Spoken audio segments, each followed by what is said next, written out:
Assalamualaikum warahmatullahi wabarakatuh. Perkenalkan, nama saya Fitriani, jurusan Akuntansi Manajerial, mata kuliah Pengantar Manajemen di Politeknik Negeri Samarinda. Di pertemuan kali ini kita akan membahas topik 4, yaitu fungsi-fungsi manajemen.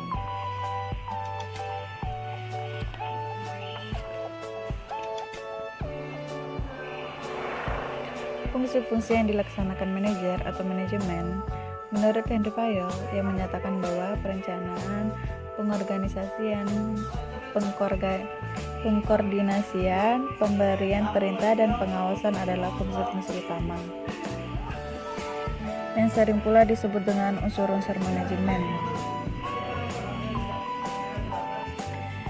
Di sini ada beberapa pendapat para ahli manajemen tentang fungsi-fungsi manajemen. Yang pertama ada Henry Fayol, kedua ada Luther Gulick, yang ketiga ada George Terry, yang keempat ada Ernest Dale, yang kelima ada Cons dan O'Donnell, yang keenam ada Oil Yang Lee, selanjutnya ada William Newman, dan kemudian ada James Toner. Di sini ada fungsi manajemen menurut para ahli. Terdapat ada 10 beberapa fungsi manajemen. Bisa dilihat dan kita akan membahasnya. Yang pertama ada forecasting atau prevoyance. Prancis adalah kegiatan meramalkan, memproyeksikan, atau mengadakan taksiran berbagai kemungkinan yang akan terjadi sebelum suatu rencana yang pasti dapat dilaksanakan atau dilakukan. Yang kedua ada planning, termasuk budgeting, yang dimana adalah pemilihan penetapan satu tujuan organisasi. Yang kedua penentuan strategi, kebijakan, proyek, program, prosedur, metode, sistem, anggaran, dan standar yang dibutuhkan untuk mencapai suatu tujuan. Di mana planning ini adalah penentuan serangkaian tindakan untuk mencapai suatu hasil yang diinginkan. Di mana dapat dikomplekskan perumusan perencanaan sebagai penetapan apa yang harus dicapai, bila hal itu dicapai, di mana hal itu harus dicapai, bagaimana hal itu harus dicapai, dan siapa yang bertanggung jawab. Kemudian ada pengorganisasian, penyusun personalia. Adalah penarikan atau yang disebut dengan rekrutmen, pelatihan dan pengembangan, serta penempatan dan pemberian orientasi karyawan dalam lingkungan kerja yang produksi. Yaitu fungsi personalia atau staffing mencakup kegiatan-kegiatan sebagai berikut. Yang pertama ada pembuatan sistem pengajian, kedua penilaian karyawan untuk promosi atau transfer, yang ketiga ada demosi dan pemecatan, yang keempat ada latihan dan pengembangan karyawan.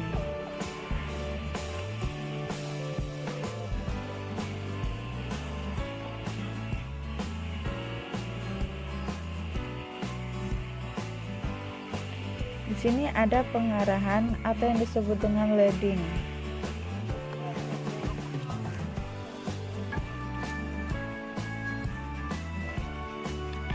Leading yang dimaksud di sini adalah pekerjaan leading meliputi 5 macam kegiatan, yakni pengambilan keputusan, mengadakan komunikasi agar ada saling pengertian antara manajer dan bawahan, memberi semangat, inspirasi, dan dorongan kepada bawahan supaya mereka bertindak, memilih orang-orang yang menjadi anggota kelompoknya, serta memperbaiki pengetahuan dan sikap-sikap bawahan agar mereka terampil dalam usaha mencapai tujuan yang telah ditetapkan. Di sini ada pengawasan atau juga disebut dengan controlling.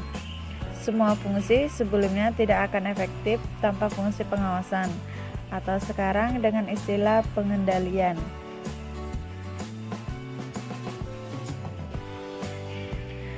Ya, controlling di sini maksudnya ialah pengendalian adalah salah satu fungsi manajemen yang berupa mengadakan penilaian, bila perlu mengadakan koreksi sehingga apa yang sedang dilakukan bawahan dapat diarahkan ke jalan yang benar dengan maksud mencapai tujuan yang sudah digariskan semula.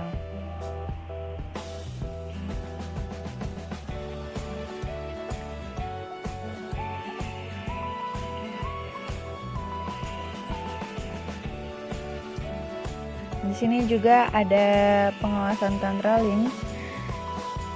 Terdapat dua pengawasan, yaitu ada pengawasan positif dan ada pengawasan negatif. Di mana pengawasan positif ini yaitu mencoba untuk mengetahui apa tujuan organisasi dapat dicapai dengan efisien dan efektif atau tidak.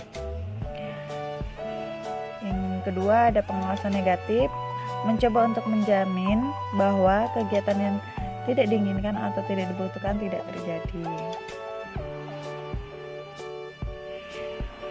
Ya, sekarang kita akan membahas tentang fungsi-fungsi lain dari seorang manajer.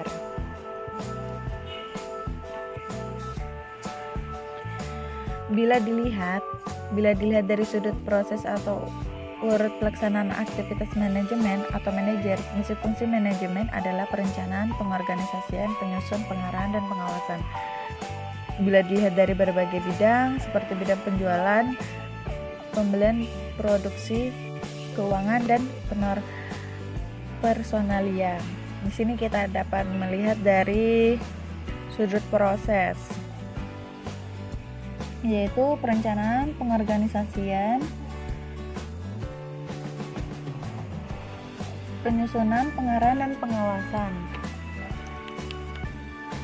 Yang kedua dari sudut subjek atau bidang, yaitu keuangan, personalia, pemasaran, pembelian, dan produksi. Di sini juga ada fungsi manajer keluar perusahaan, ada 3, yaitu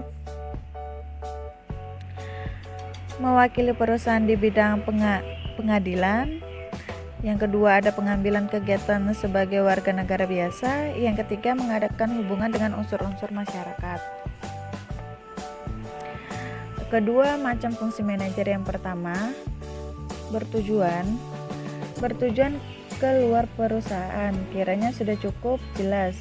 Fungsi ketiga perlu mengadakan penjelasan lebih lanjut. Setiap perusahaan tidak berdiri sendiri, ia memerlukan hubungan dengan unsur-unsur masyarakat, atau baik hubungan perusahaan dengan unsur masyarakat memegang peranan penting dalam hasil tidaknya manajer merealisasi tujuannya itu. Selanjutnya kita akan membahas tentang kegiatan manajer untuk menghadapi masyarakat luar. Yang pertama ada mengadakan pengumuman atau komunik atau dan artikel-artikel. Yang B, menyelenggarakan konferensi pers dan pertemuan. Yang C, menyelenggarakan pameran. Yang D, mengatur siaran melalui radio. Yang E, mengadakan kontak dengan unsur pemerintah dan masyarakat. Yang F, membuat analisa dari pendapat umum. Yang G, dan yang terakhir, menerima kunjungan pihak luar ke dalam perusahaan. Mungkin itu saja yang bisa saya dapat sampaikan. Sekiranya saya mohon maaf. Wabillahi taufiq wal hidayah. Wassalamualaikum warahmatullahi wabarakatuh.